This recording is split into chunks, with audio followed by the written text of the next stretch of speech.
What's the difference between a rabbit and a hare? Hippity hoppity, Easter's on its way, and so is the eponymous Easter bunny. But aside from being a magical candy-carrying creature, what exactly is Peter Cottontail bunny, rabbit, or hare? Or are they all just synonyms for the same adorable animal? In case you've been getting your fluffy long-eared mammals mixed up, we've traveled down the rabbit hole to set the record straight. Although rabbits and hares belong to the same grass-munching family, called Leporidae, they're entirely different species with unique characteristics. It would be like comparing sheep and goats, geneticist Stephen Lukvar of Texas A&M University told National Geographic.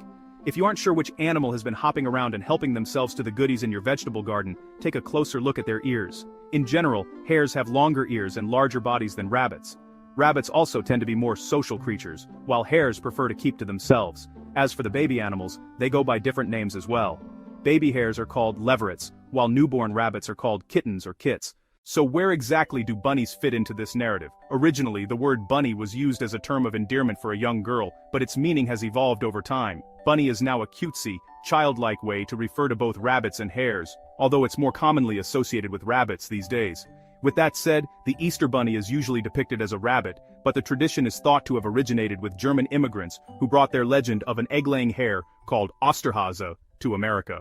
In other ambiguous animal news, the case of Bugs Bunny is a little more complicated. According to scientist and YouTuber Nick Uhas, the character's long ears, fast speed, and solitary nature seem to suggest he's a hare. However, in the cartoon, Bugs is shown burrowing underground, which doesn't jive with the fact that hares, unlike most rabbits, live above ground. We can draw the conclusion that Bugs may be a rabbit with hare-like behavior or a hare with rabbit nesting habits, Uhas says. The conversation gets even more confusing when you throw jackrabbits into the mix, which aren't actually rabbits at all. Jackrabbits are various species of large hare that are native to western North America. The name itself is a shortened version of jackass rabbit, which refers to the fact that the animal's ears look a little like a donkey's.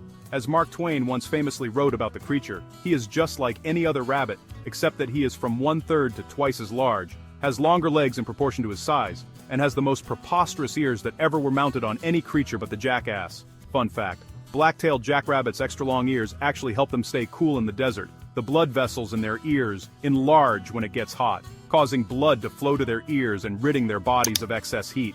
Rabbits, hares, and jackrabbits all have one thing in common though: they love a good salad. So if you happen across one of these hopping creatures, give them some grass or weeds, and skip the carrots. Bugs Bunny may have loved the orange vegetable, but most hares and rabbits would prefer leafy greens.